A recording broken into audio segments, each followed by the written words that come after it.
Glória a Deus, amém? Salve a igreja com a paz do Senhor Jesus. Amém. Salve a igreja com a paz do Senhor Jesus. Amém. Oh, glória! Vamos dar uma salva de palmas para Jesus. Porque Ele é digno de toda honra, toda glória, de todo louvor. Se coloque em pé, se coloque em pé, se coloque em pé. E aplauda mais forte, aplauda mais forte. Porque Ele se deu naquela cruz por mim e por você.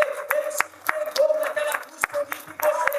E se você está em pé hoje, se você está aqui hoje, é por causa daquele ato dele. Porque ele foi obediência até o final, por mim e por você. Então aplauda ele, glorifique o nome dele, porque ele é exaltado. Em todo tempo ele é exaltado. Aleluia! Nós temos que entender a importância da ceia. Nós temos que entender. Porque ele foi, se doou por mim e por você. Era para a gente estar lá, naquela cruz, aqueles pregos lá, era para estar nas nossas mãos. Era para nós estarmos lá. Mas ele foi no nosso lugar. Então, é muito importante agradecer o dia de ser, Senhor, era para mim estar lá, mas o Senhor tomou meu lugar. Jesus, muito obrigado. Aleluia. É um culto diferente. Amém? Glória a Deus. Deus seja louvado. Glórias a Deus. E hoje o pastor Rogério vai estar ministrando a palavra aqui. Vem aqui, pastor. Glória a Deus. Vamos aplaudir ao Senhor. Glória a Deus. Aleluia. Glória a Deus. Pastor Rogério é um servo de Deus, um homem de Deus. Nós vamos fazer uns eventos aqui na igreja e ele vai estar conosco. Glória a Deus. Nós vamos fazer um encontrão de jovens, já tem 4 eventos por ano. Um encontrão de jovens.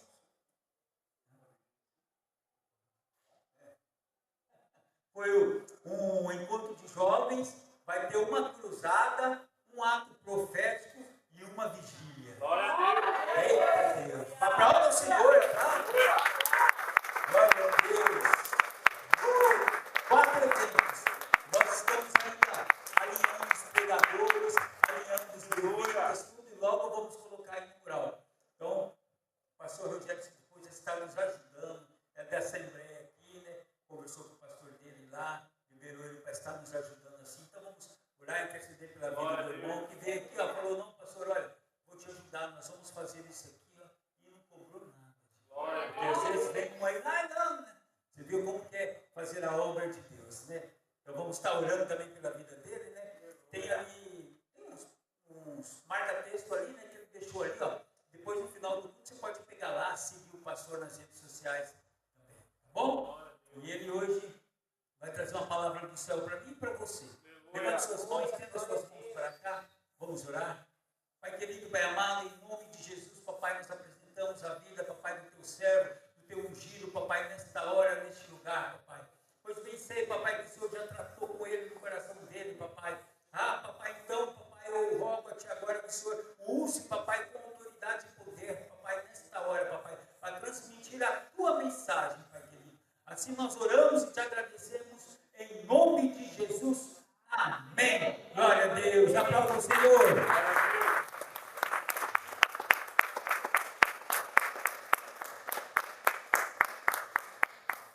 Glórias a Deus. Quantos estão felizes com Jesus? Um culto maravilhoso.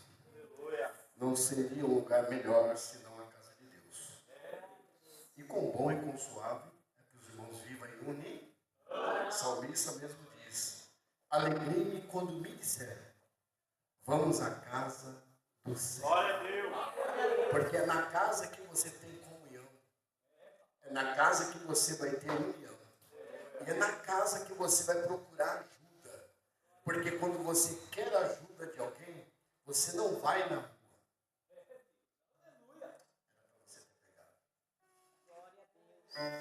O texto concernente que eu vim trazer nessa semana de hoje, eu gosto muito de pregar em cima do tema do culto, sem fugir do tema. Eu até falei para o pastor, pastor, eu gosto um pouco do grego. O hebraico já é um pouco mais difícil, mas o grego koiné, que é do Novo Testamento, sendo que a Bíblia é escrita em 3 linguagens, hebraico, aramaico e grego, o Novo Testamento é escrito em grego, e o grego koiné é um dos gregos que eu consigo adaptar um pouco.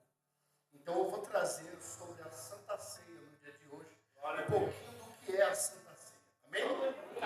Quem trouxe seu exemplar bíblico, traga as suas mãos e abra ela em 1 aos Coríntios, capítulo de número 11, verso de número 17.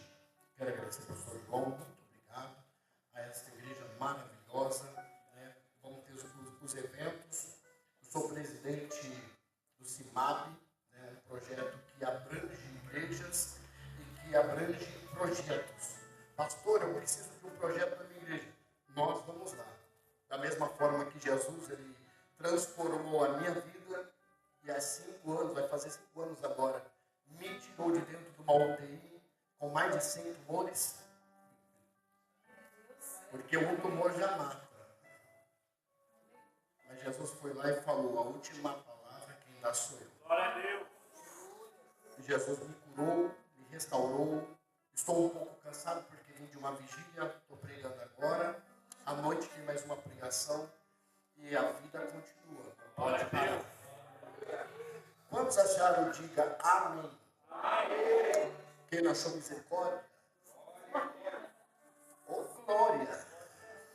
Aí eu vou dizer, quem achou, diga, eu vou para o céu. Quem achou, diga a mesma coisa. Aleluias. Trago a bênção e a paz do meu pastor, presidente. Terça-feira estarei lá ministrando na sede, culto de doutrina. E trago a paz da minha esposa, cantora Glória Moraes, não veio.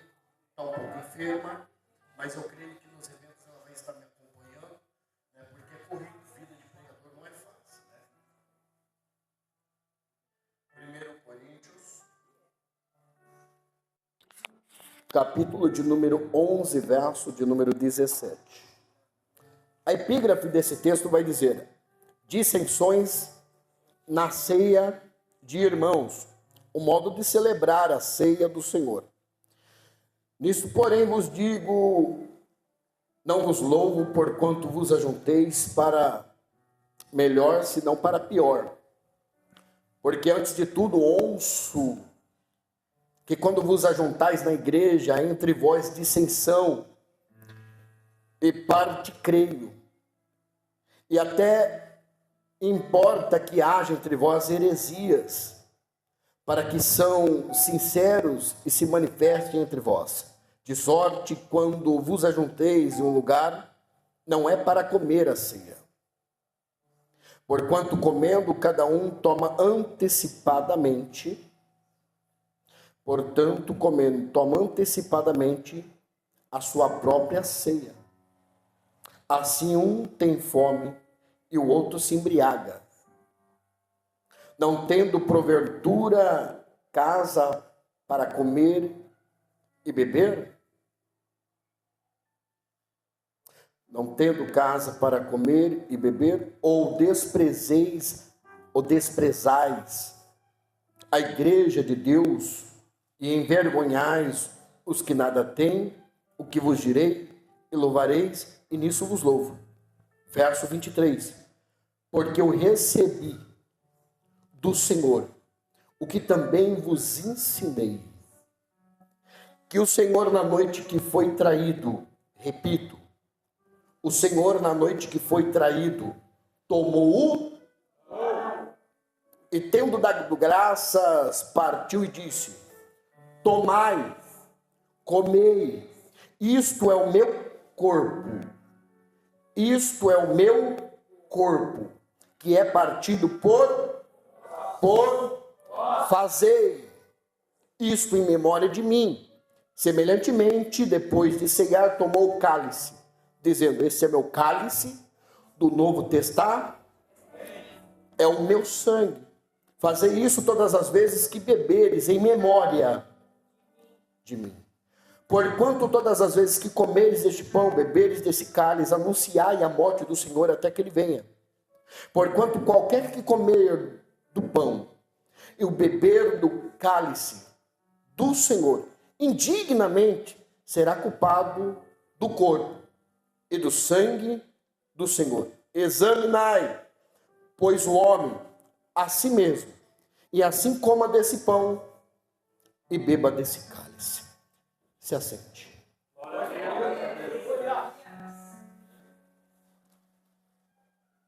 Coríntios é uma igreja que o apóstolo Paulo, em sua viagem missionária, vai se encontrar sobre os locais de pregar o evangelho, sobre os templos, e ele é rejeitado e até mesmo tirado de dentro dos templos para que não viesse trazer uma pregação que falasse de um redentor ou de outro rei.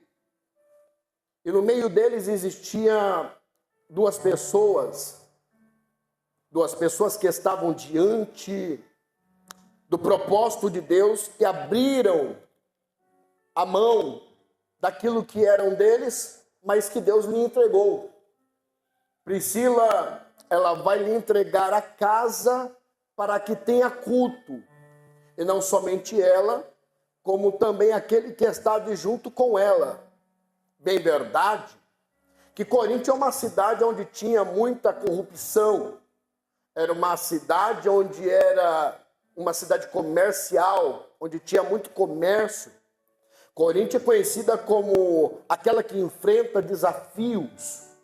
Coríntios é uma igreja que tem dissensões internas, imoralidade, conflitos pagãos, heresias, desordens, idolatrias, sobre uma deusa conhecida como Afrodite, bem verdade, que também tinha adoração ao deus Dionísio, que era o deus do vinho. Por isso que muitos ali em Coríntios se embriagava, se embebedasse e ficava ao meio do caminho ou até mesmo em becos valados caídos. Porque ao mesmo tempo que outros comem demais, outros bebem mais. E Deus, quando olha essa situação em Coríntios, ele manda o seu filho Paulo. aquele que perseguia a igreja, aquele que estava diante da igreja e pegou cartas para perseguir a igreja, mas pode tentar, mas não consegue. Pode se levantar, mas não consegue. Pode fazer até mesmo cúpula, casinha contra a tua vida, mas não vai derrotar a sua história. Você não tem direito, você também não pode, até mesmo não querer acreditar no meu sonho. Mas também você não tem direito de apagar ele. Porque o que mais tem hoje em dia são pessoas que, não, ele não vai conseguir. Só que tem pessoas que querem apagar o sonho da nossa memória. Jó era um homem que sonhava, um homem que levantava altares, mas ele perdeu tudo. Só que ao mesmo tempo que ele perde, ele não para de adorar. José, ele era um menino, mas foi agraciado pelo seu pai com uma túnica.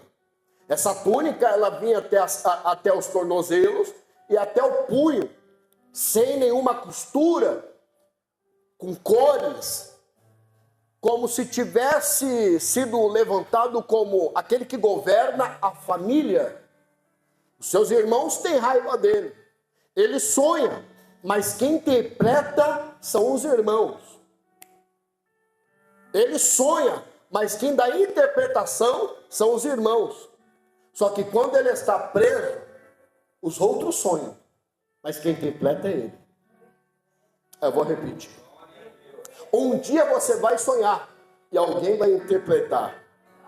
Mas um dia alguém vai ter sonhos e Deus vai te usar para interpretar esses sonhos.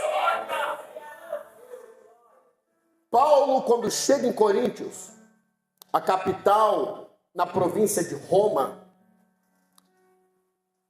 o texto vai dizer que era uma metrópole grega. E se por é grega, ali os romanos imperam, tomam conta. E romano não gostava de judeus. Então vamos entender que ali existe um problema de facção. Só que quando Paulo entra em Coríntios, ele vai encontrar pessoas que estão necessitadas ou com sede. Jesus, quando vai para Samaria, ele encontra uma mulher que está pegando água em um poço. Só que ele está do lado do poço. Vou repetir. A mulher quer a água do poço. Só que Jesus está do lado do...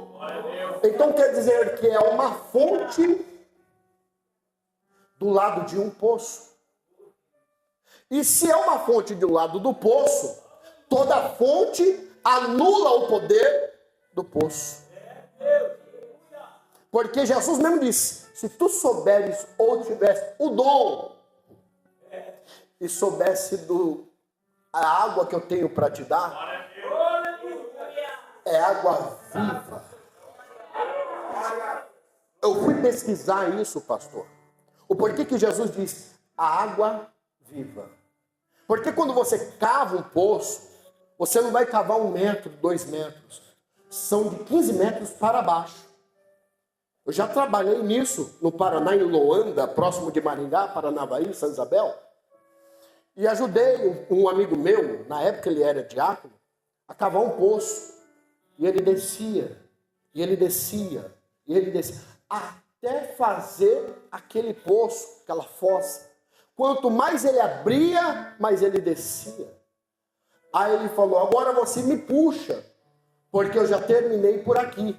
Só que ao mesmo tempo que ele abre, ele também tem que tirar a terra, o entulho. E quando ele chega lá embaixo, a água começa a germinar, como se tivesse viva. Espera aí. A água começa a aparecer, a germinar, como se estivesse viva. O que Jesus diz no texto? A água que eu tenho para te dar é água viva. Então quer dizer, a água que está aí, ela pode estar parada, mas uma hora pode acabar. Mas a água que eu tenho para você germina dia e noite. Dia e noite. Dia e noite. E não vai se acabar. E é água viva. Aleluia. Entendeu por que Jesus diz sobre a água viva? É porque a água, ela, no começo, ela germina. Parece que está viva, mas depois ela para. E uma hora a água pode acabar. Se é que não pode vir alguém entulhar o poço. Só que um certo homem, ele não teve poço. Ele teve fonte. Porque de tanto poço que ele fez, e via alguém e entulhava, Deus falou, peraí que eu não vou te dar poço.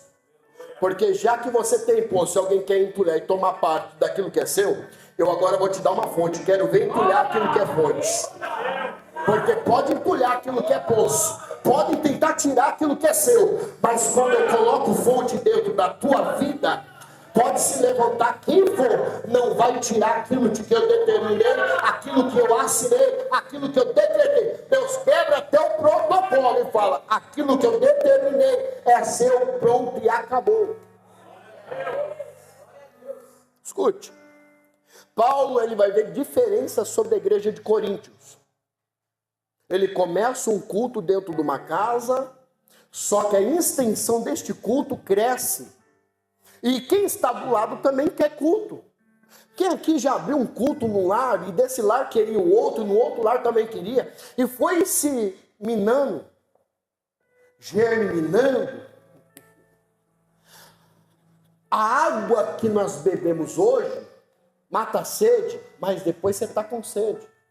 Mas quando você entrega uma água que a pessoa, ela mata a sede, e não tem sede mais, ela transforma aquela água como um convite para quem precisa também beber.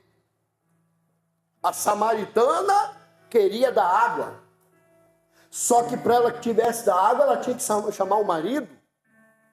Eu vou entrar no texto, espere. Só que Jesus, ele já sabia.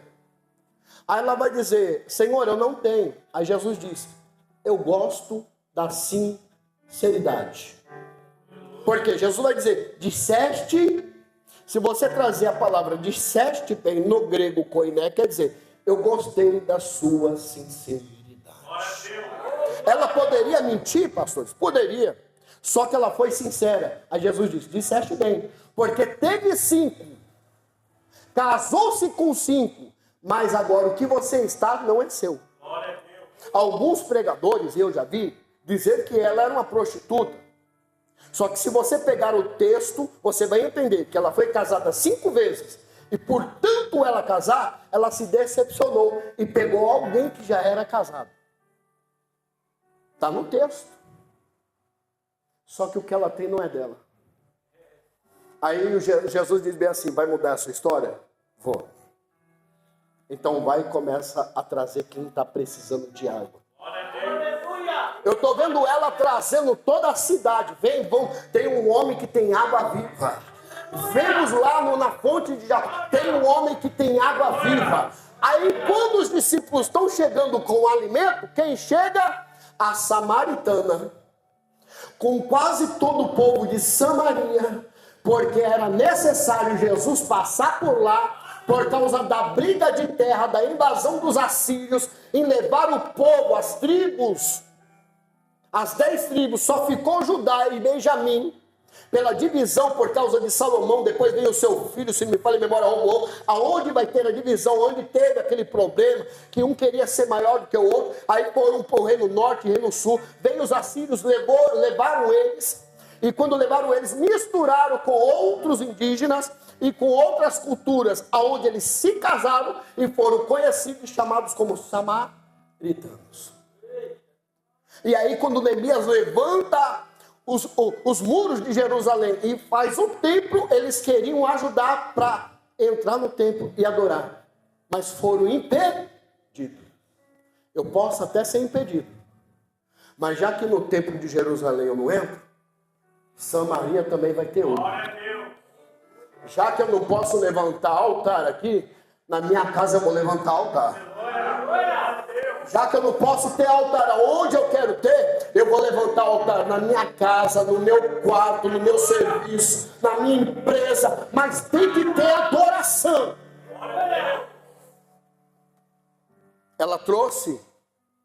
aquilo que os discípulos não trouxeram. Porque os discípulos trouxeram alimento, mas nem para trazer uma alma. Porque Jesus não quer que eu faça somente aquilo que está à minha ou ao meu alcance.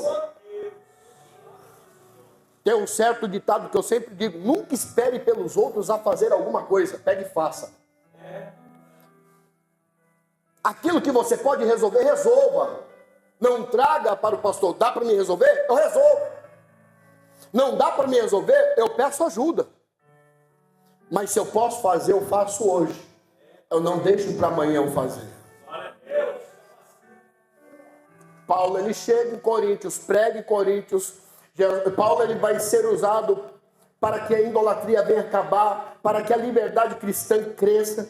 E um certo dia ele vai dizer sobre as apresentações das mulheres na igreja cristã. E aí ele vem com os problemas que acontecem internos. Paulo não está aqui, Paulo está escrevendo a carta para Corinto. São 3 cartas, uma carta se perde ao meio do caminho, ninguém sabe onde está essa carta. Mas Paulo vai escrever e manda a carta sobre um mensageiro para Corinto. Porque ao mesmo tempo que Paulo está fora, Paulo está sabendo do que acontece. Eu vou dizer um ditado, eu não sei se vai cair bem, mas o pastor me corrige se eu estiver errado. Quando eu estou dentro, tudo vai bem. Mas se eu saio para fora, começa a dar tudo. Tem um ditado que o povo diz no mundo, que quando o gato está na casa, nada acontece. Se o gato sai, os ratos fazem a... Enquanto Paulo estava em Coríntios, tudo estava andando bem. A carruagem estava andando. Só que Paulo teve que sair, porque não era só Coríntios que precisava da palavra. Paulo foi o maior escritor do Novo Testamento. Ele escreveu as epístolas, as cartas. Paulo mesmo preso, ele estava escrevendo. Pode até mesmo te prender, mas não pare de adorar. Certa feita, Paulo e Silas dentro de uma prisão, porque ele brigou com João Marcos, porque não se batiam. Aí falou para Barnabé: Barnabé, não dá para mim ficar com ele, porque não estão dando certo. E o que você vai fazer? Você vai fazer missão sozinho? Não, eu vou levar Silas. Silas vai ter experiência, mas Silas é novo, mas vai aprender. Mas Silas não tem experiência, mas campo missionário tem que aprender. Porque eu também não sabia, mas eu aprendi. 3 anos o Senhor me ensinou. Aí ele vai com Silas, chega numa cidade, o Espírito Santo impede dele pregar. Eu quero pregar, você não vai. Você só prega se eu falar. Você só canta se eu deixar. Você só é exaltado se eu levantar. Mesmo que você tenha orgulho, mas quem faz sou eu. Quem cura sou eu. Quem realiza sou eu. Foi aí, nesse tempo, meio termo, que Deus coloca, ou expõe, ou introduz nele um espinho sobre a... E aí Paulo vai dizer: Senhor, tira. Não. Senhor, tira. Não. Senhor, tira. Não. Deus amava Paulo? Amava. E por que não tirou? Porque nem toda vez que Deus disser não para você, não quer dizer que ele não te ama. É porque ele não quer que você se desvie do caminho dele. É porque ele não quer que você caia no erro de novo. Por isso que Deus permitiu o espinho na carne. Aí Deus vai dizer assim: Paulo, a minha graça, a minha graça. A palavra graça no grego quer dizer amadureci. Ah, não, você não pegou. Eu vou parar. A palavra graça no grego significa amadurecimento. Se eu tenho que amadurecer para conhecer aquilo que se chama de graça, é porque ainda eu não estou preparado para conhecer o Deus Todo-Poderoso. Só que Paulo vai dizer: eu não sei se na carne ou no espírito, mas estava lá no céu. Eu não sei se ele estava dentro de si ou fora, mas ele passeou lá. Mas quando eu estou forte, mas quando eu estou fraco. Porque é na sua fraqueza que Deus faz você ser forte. Talvez você chegou aqui na Santa Ceia e falou: Jesus, eu estou fraquinho.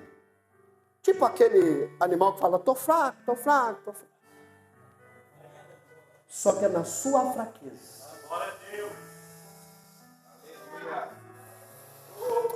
que há força dentro de você.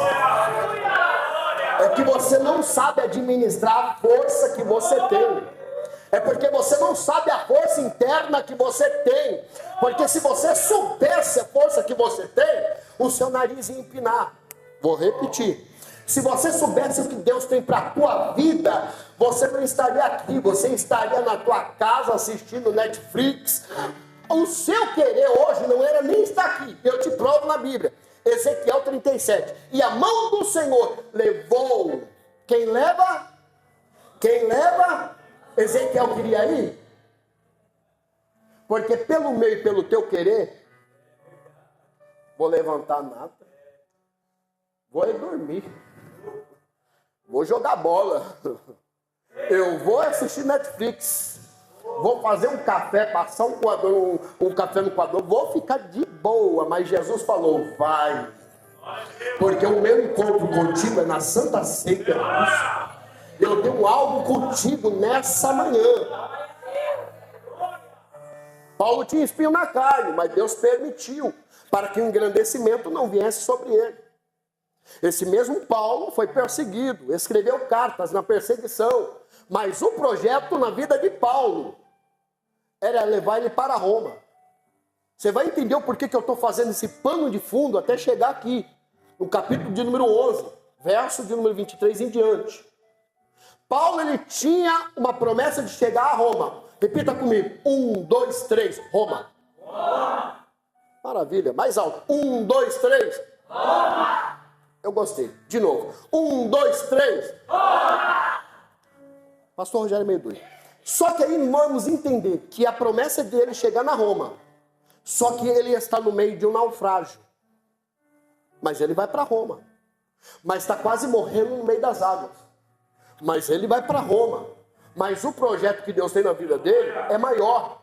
Só que está tendo um Só que se quebra a embarcação. Toda embarcação, segundo os historiadores, Roma, eles faziam galés, aonde desciam a tripulação, ou os presos, ou os condenados, ou até militares, para pagar as suas dívidas, ou para morrer lá dentro. Eles desciam mais fundo do navio, e ali estava o homem responsável por amarrar os braços e as pernas sobre aquele barco, e os braços sobre o remo.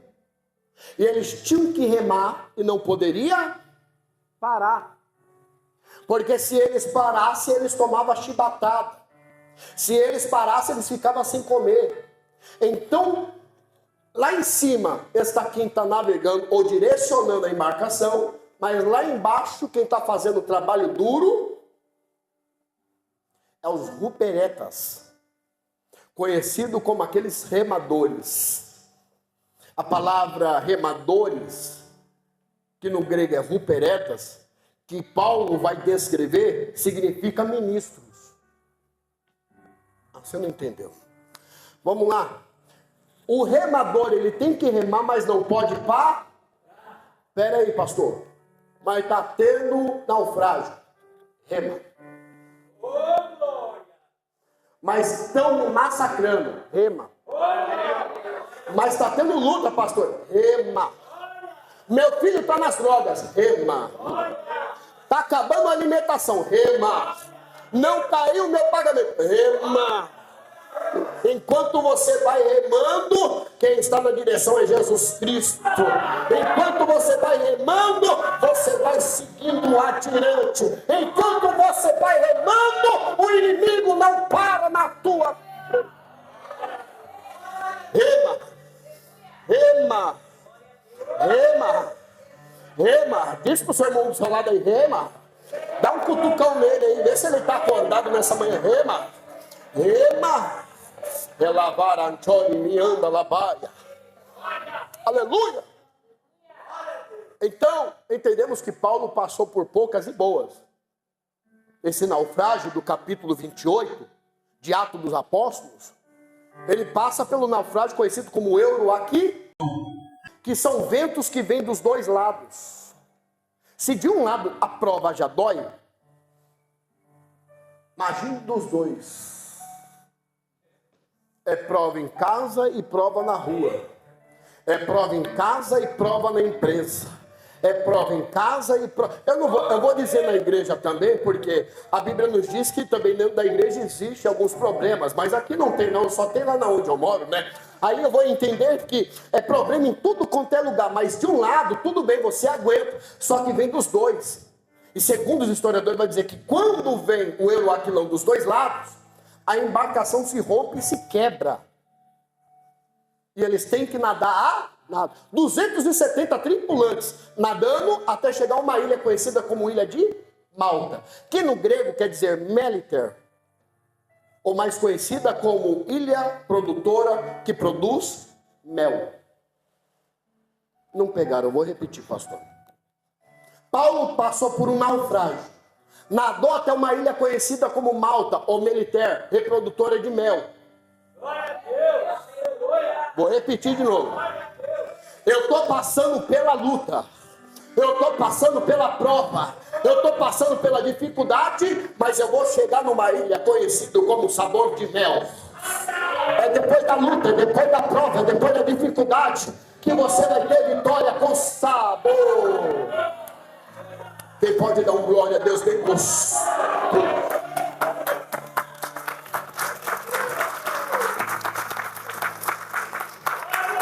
Aleluia!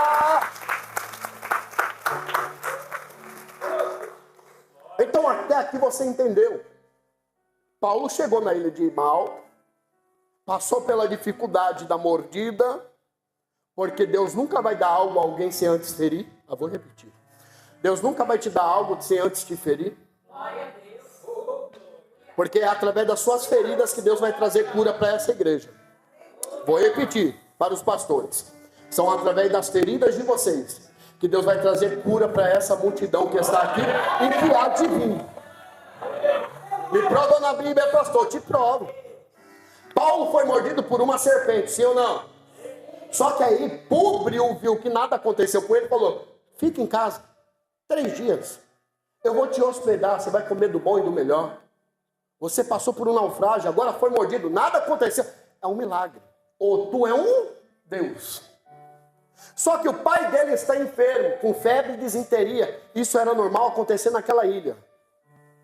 Só que Paulo vai levantar as mãos dele e vai orar pelo pai dele. Paulo vai levantar o quê? Mas peraí, está mordida. Está machucada. Está ferida, pastor. Como é que eu vou utilizar aquilo que está ferido para trazer cura para alguém? Você não pegou. É mesmo você chorando, sofrendo, com ferida, sangrando, que Deus vai te usar para trazer cura para quem precisa. Então Deus faz algo grande. De lá ele vai para outra cidade, chega em Roma mesmo, aí ele é absorvido, depois ele vai morrer, acontece, tem vários acontecimentos, mas até aqui você entendeu. Aí Paulo, quando escreve a carta a Coríntios, ele vai dizer a Coríntios: nisso, porém, eu venho dizer a vós, que louvo quando vos ajunteis. Paulo está agradecido, porque eles estão se ajuntando, porque o significado de junção, ou de se ajuntar, quer dizer que ainda está tendo união. Só que está faltando uma coisa essencial, que é o pão e o vinho. Porque Paulo vai dizer, alguns comem demais e quer sair com a barriga cheia, e outros bebem demais e quer sair embriagado. Aí Paulo vai escrever aquilo que ele aprendeu quando ele estava no anonimato, e Barnabé ainda não tinha chamado ele. Porque quando Paulo se converteu, ele não apareceu nos banhos, nos cartazes, nos outdoors. Paulo ficou no anonimato até Barnabé lembrar dele quando estava tendo avivamento em Antioquia. Aí Barnabé falou: lembrei. em Paulo ou Saulo. Mas ele era perseguidor, mas está convertido, é crente. Fala em línguas estranhas, fala, então é crente. É pagador. Compra e paga, não é ele mesmo, vou chamar. Paulo é crente. Se fala em línguas estranhas, é crente, não é crente? Então vou chamar. Mas antes disso, estava no anonimato. Aí Paulo vai ensinar para a igreja o que ele aprendeu. Na noite, porque recebi do Senhor o que também vos ensino, que na noite que o Senhor foi traído. A palavra trair, no grego, significa paratidome. Repita comigo, paratidome. Paratidome. A palavra paratidome significa para atrair. Atrair aquilo que está perto. Aqui está dizendo, na noite que o Senhor foi traído. Então quer dizer que ele foi traído por aquele que estava... Então quem traiu Jesus não é quem estava longe. É quem estava na mesa. É quem comia na mesa. É quem participava da ceia. Na noite que ele foi traído, paratidome, tomou o pão. O significado de pão é comunhão. E quando você parte o pão, eu vou dizer isso, irmãos, você vai entender, eu creio que você vai entender, você é inteligente. Quando ele parte o pão, ele está rasgando a carne, o corpo de Cristo. Só que quando ele pega o pedaço do pão e põe na boca, o texto de Isaías vai dizer que ele foi para a cruz e foi totalmente triturado. Quando você põe o pão na boca, a primeira coisa que você vai fazer é o quê? Mastiga. Você está triturando o corpo.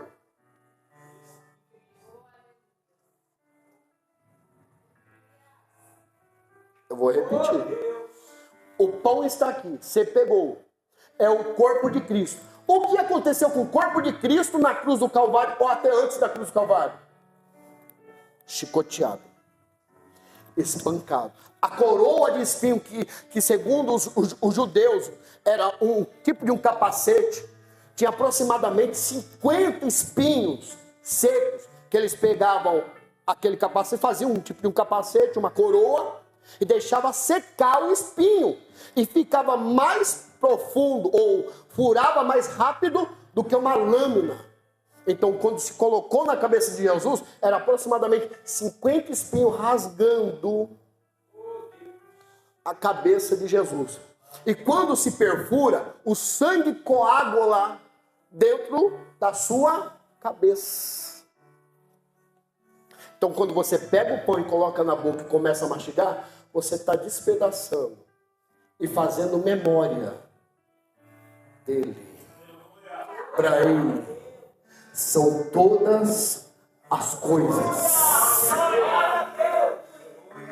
Aí vai dizer bem assim, na noite que ele foi traído, tomou o pão e tendo dado graça, partiu. E tendo dado graça, partiu. E disse, tomai, comei. Isso é o meu? Isso é o meu? A palavra corpo no grego, me deixa, eu gosto do grego. A palavra corpo no grego significa soma. 1, 2, 3. Soma. 1, 2, 3. Soma. Eu faço isso para que o povo venha entender e captar a mensagem. Porque tem pregador que fala. Eu não, gosto que a igreja... Vamos interagir. A palavra corpo no grego é? Soma. É aquilo que é por inteiro. Vou repetir. A palavra corpo, no grego, significa soma, que quer dizer entregar-se por inteiro. Porque Deus não quer pela metade. Deus quer que você se entregue por inteiro. Deus quer que você faça o melhor. Jesus, certa feita, em João capítulo 2, está em um casamento, foi ele convidado, a mãe dele foi convidada, os discípulos foram convidados, e o vinho acaba. E o casamento durava 7 dias a 8 dias. Sendo que o que poderia acabar, tudo, menos o vinho. Porque vinho era simbolismo de alegria. Só que não tem mais vinho. Aí Maria vai levar a notícia para quem? Para os noivos. Porque se ela diz para o noivo, a primeira coisa que ela está fazendo é fofoca. E se ela vai dizer para os noivos, a primeira coisa que ela vai fazer é acabar com o casamento. Então os noivos estão felizes. É o nosso casamento. São 7 dias de casamento. Só que aí ela chega até Jesus e diz: Jesus, acabou-se o vinho. Jesus diz o que para ela? O que tenho eu contigo? A palavra que tenho eu contigo, mulher, no grego, significa: não me responsabilize pelos erros dos outros. Quem fez o casamento? Quem realizou a festa?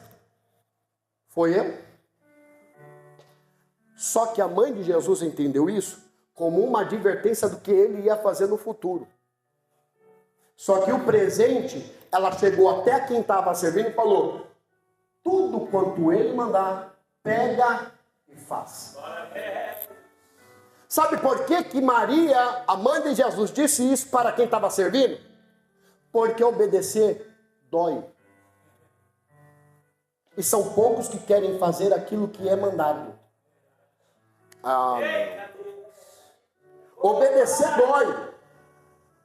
Eu recebo ordem do meu pastor. Acima de mim, eu tenho meu pastor. Aqui, acima de mim, é o pastor João.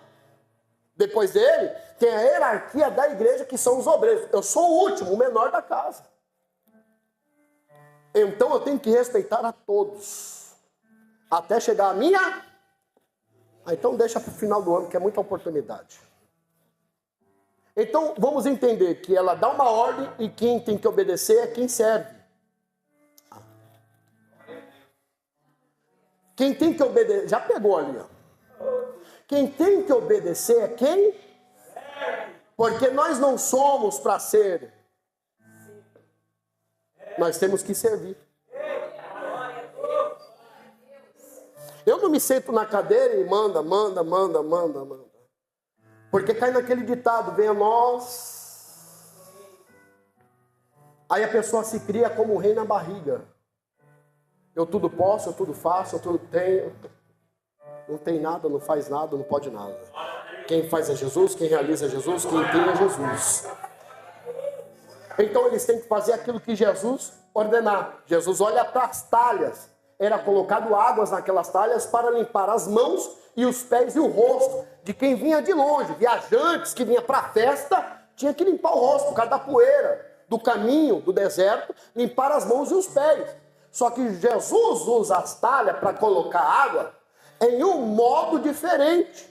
Porque na antiguidade eles pegavam, como se diz, eles pegavam a uva, que era, hoje em dia se chama ameixa seca, e moía com a água até se tornar um vinho. Só que era um vinho bem fraco e ruim de tomar. Então os garçons, quem estava servindo, pensou que Jesus ia fazer isso.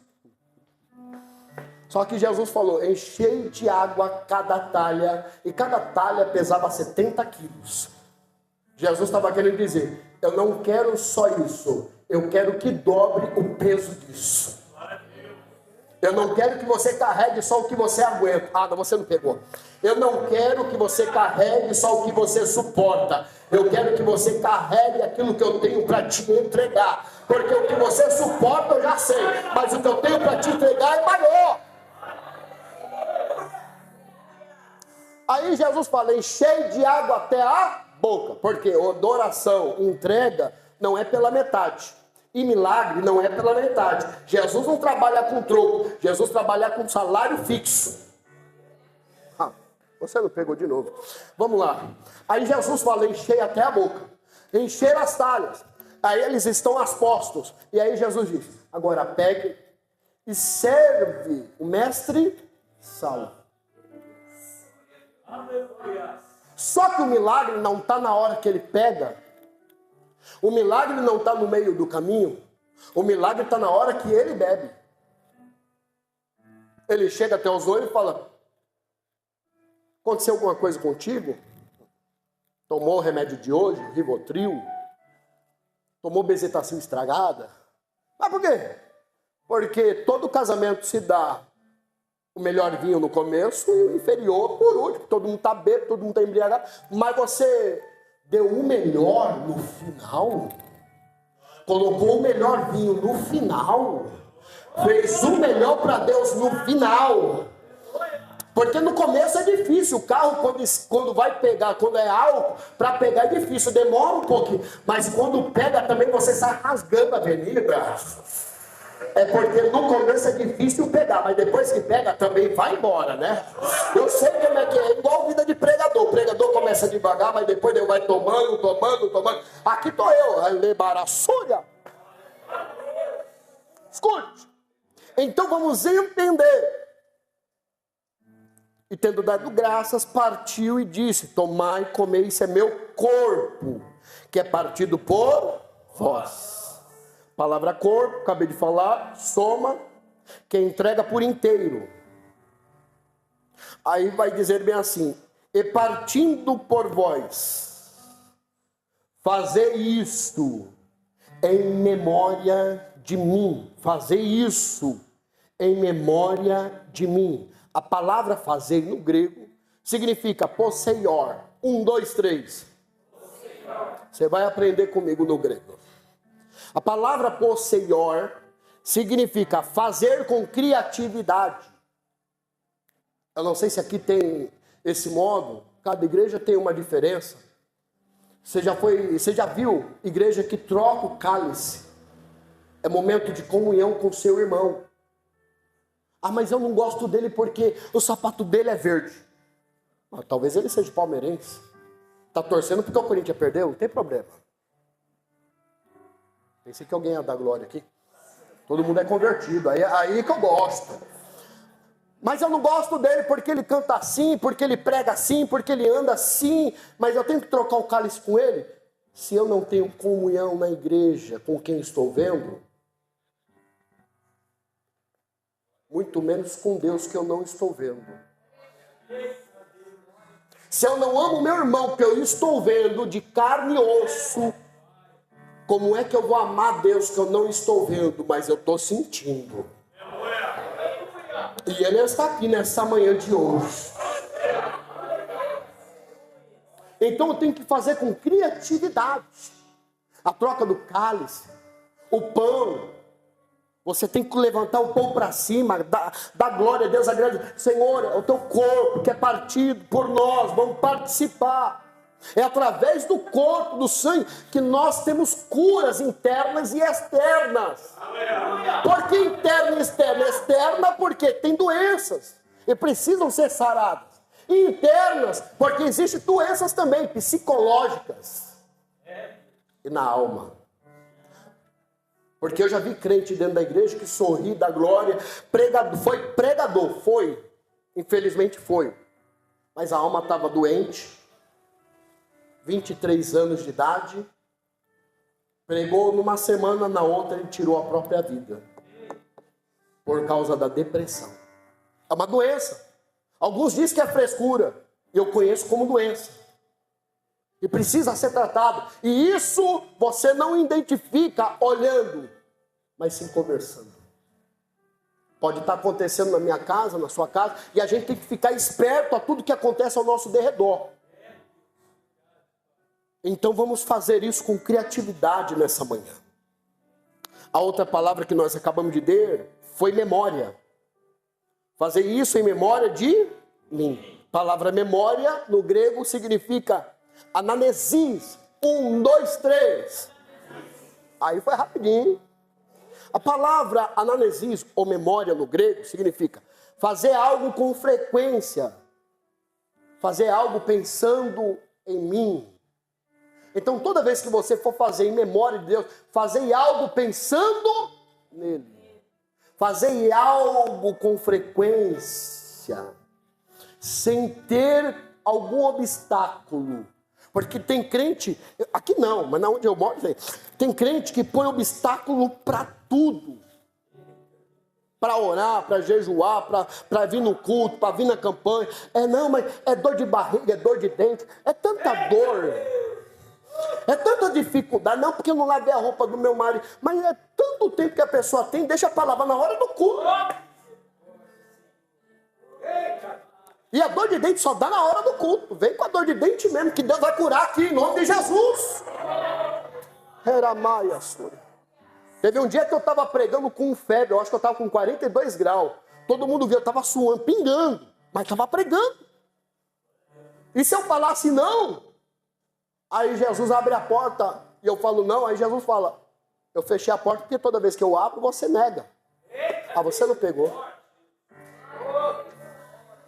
Então vamos entender que a palavra ananesis é fazer algo com frequência, ou fazer algo pensando nele. Ou fazer, posseior, fazer com criatividade. Aí o texto vai dizer, semelhantemente depois que de ceiar, tomou o cálice, repita comigo, cálice. Repita comigo, cálice. É bem verdade que cálice vai ter uma história aqui. A palavra cálice significa nova aliança. E a nova aliança no grego significa kainé dialdeclere. Eu não vou dizer para você dizer, porque senão você vai começar a falar em línguas estranhas e eu não paro de pregar. Kainé dialdeclere, que quer dizer algo que nunca existiu, algo novo. Cálice que significa algo novo que eu estou fazendo. Nunca existiu. Eu vou fazer aquilo que não existe para o Deus que eu sou. Tomou o cálice, clai nediclere, dizendo, este é o meu clai declare do Novo Testamento, do meu sangue.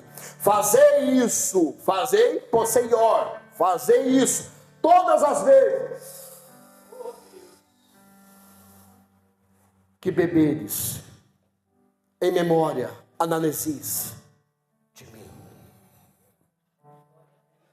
Todas as vezes que você pegar o pão e o cálice, você está fazendo uma analogia da sua vida com Cristo, e falando, Senhor, eu não sou merecedor, mas eu estou aqui.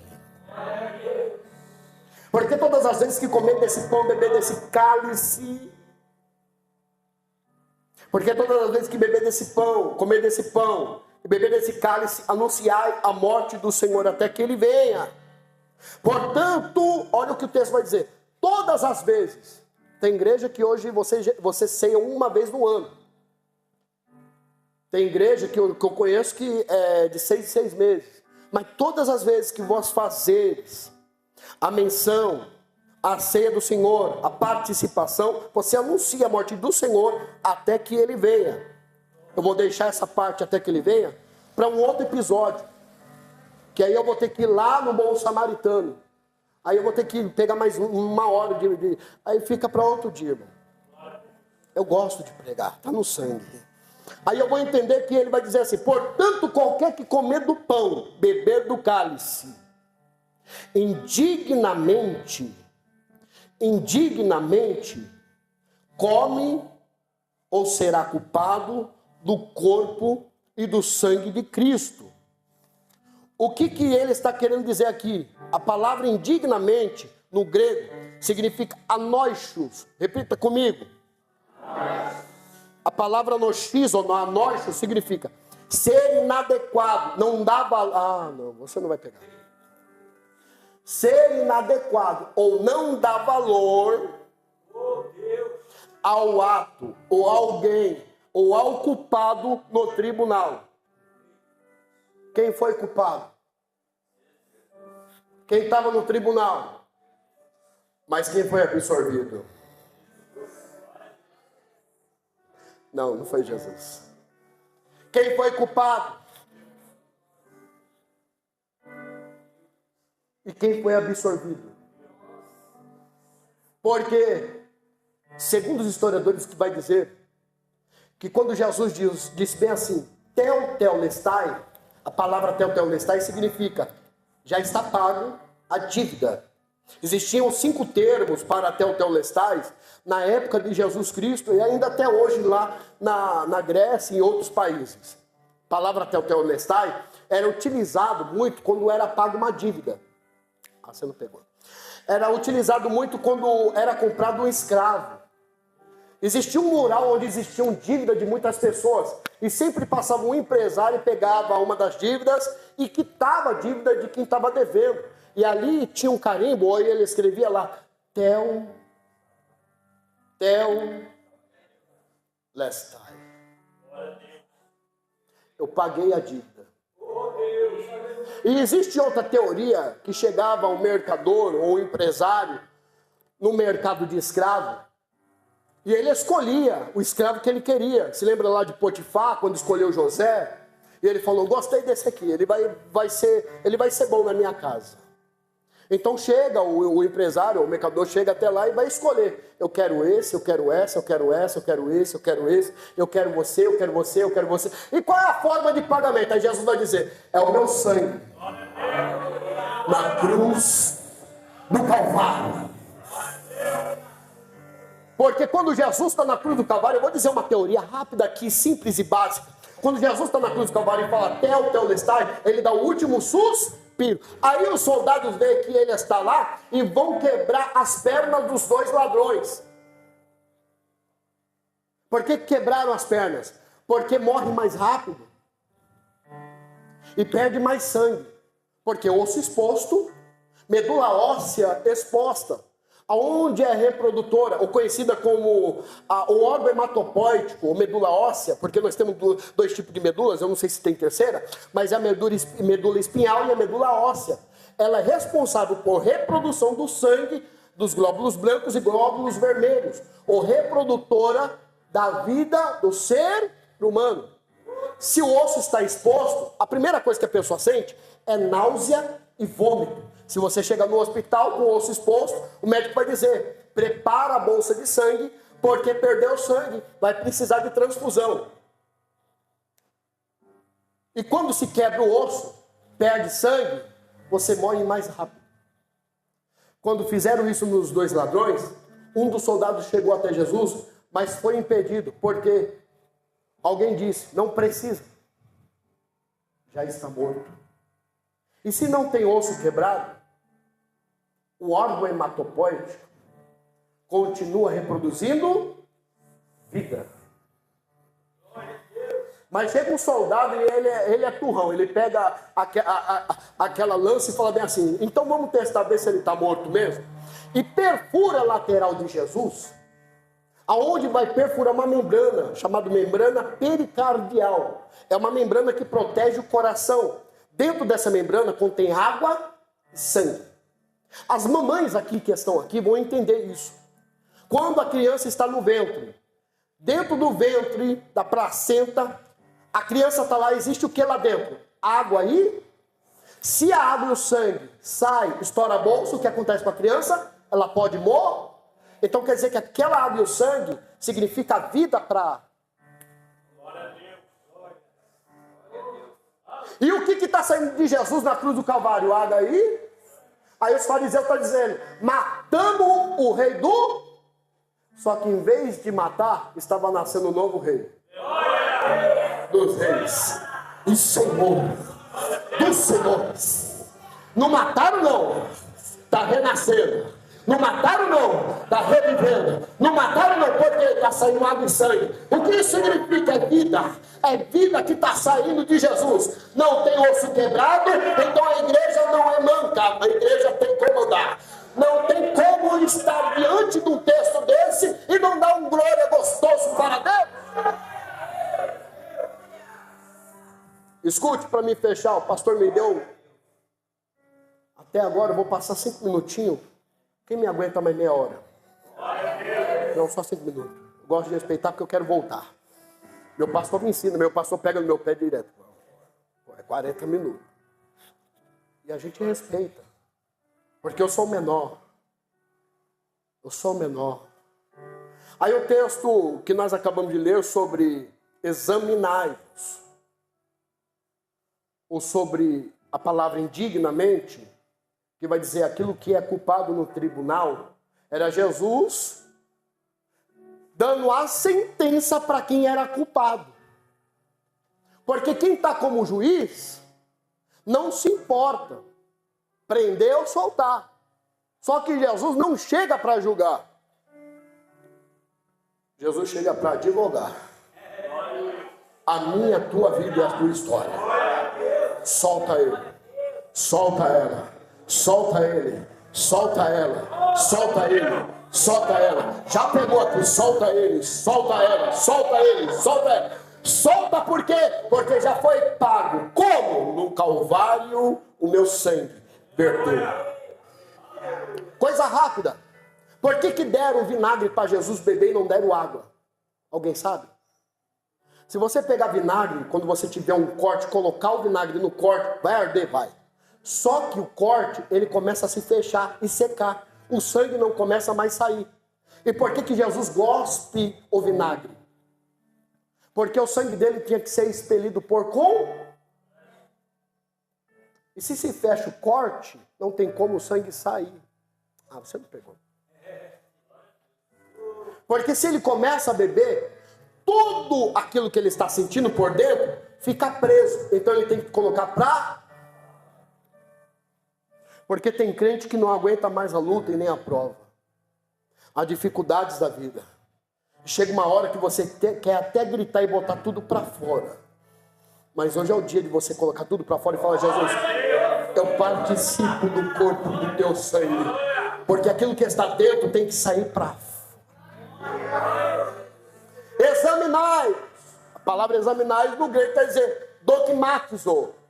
Ou dokimatizo, que quer dizer perceber o nível da celebração de mim para o ato da fidelidade.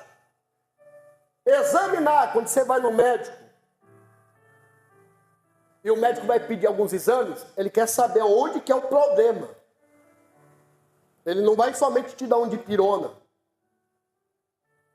Tem médico que quer saber o que está acontecendo contigo.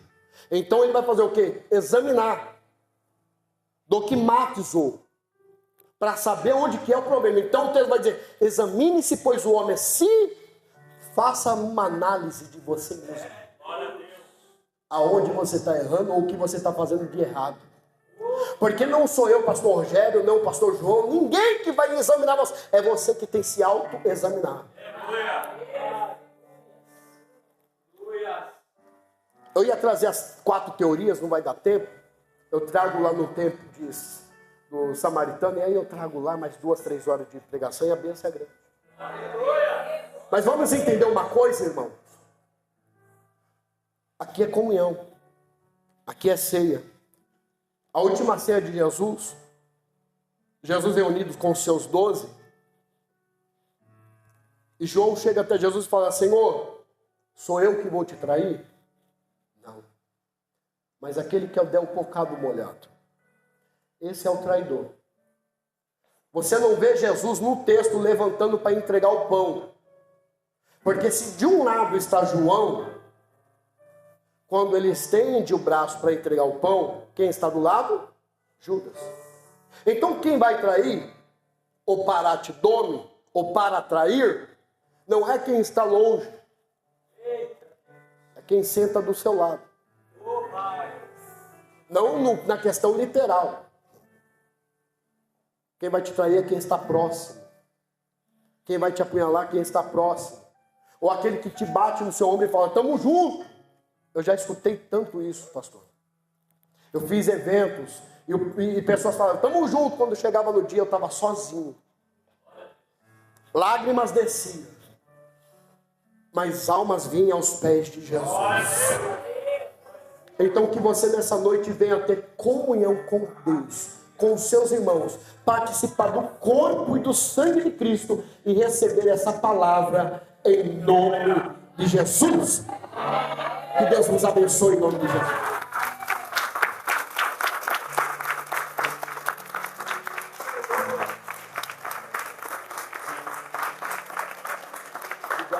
Obrigado, Deus abençoe, viu? Glória a Deus. Aleluia. Glória a Deus.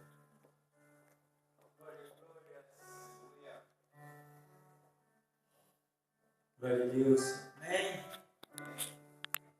Deus é bom, né? Deus falou? Deus falou? Falou. Agora nós vamos no momento da ceia do Senhor Jesus. Amém? Glórias a Deus. Vamos nos colocar em pé.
partido por vós.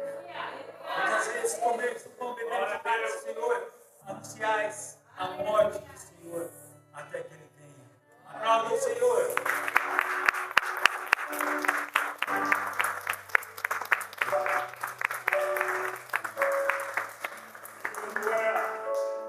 E seu sangue foi derramado por nós. O sangue da nova aliança. Ele fez por mim e por você. Ele se doou. Ele foi no nosso lugar. Verteu o seu sangue. Derramou. Aplauda o Senhor.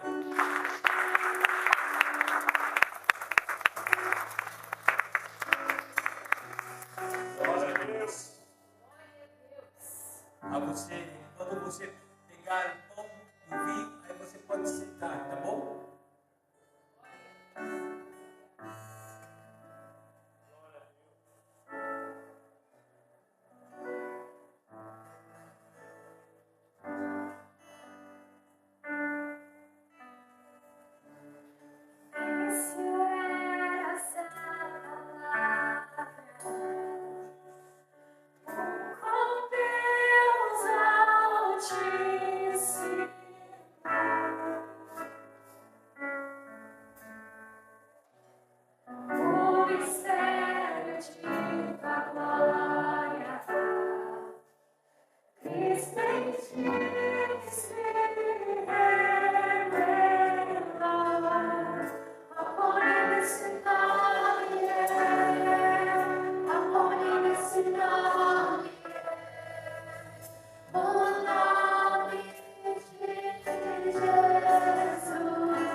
Na passagem do vinho, alguém ficou esquecido? Não. Esse é meu corpo, repartido por vós.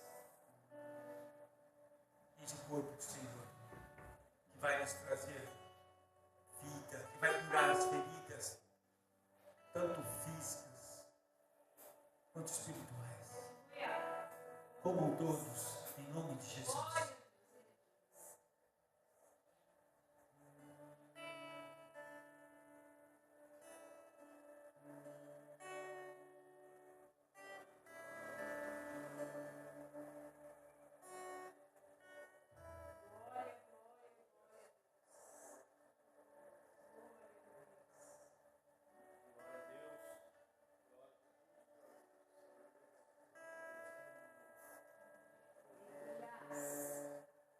Semelhantemente, depois de cear, tomou o cálice. Esse é meu cálice. Cálice da nova aliança. Todas as vezes, toda ceia, você comer o pão, tomar o cálice do Senhor, lembre-se que nós temos que examinar a nós mesmos. Como está a minha vida diante do Senhor? O que eu fiz esse mês? O que eu fiz esses dias? Examinai e bebam e comam deste pão. Podeis beber em nome de Jesus.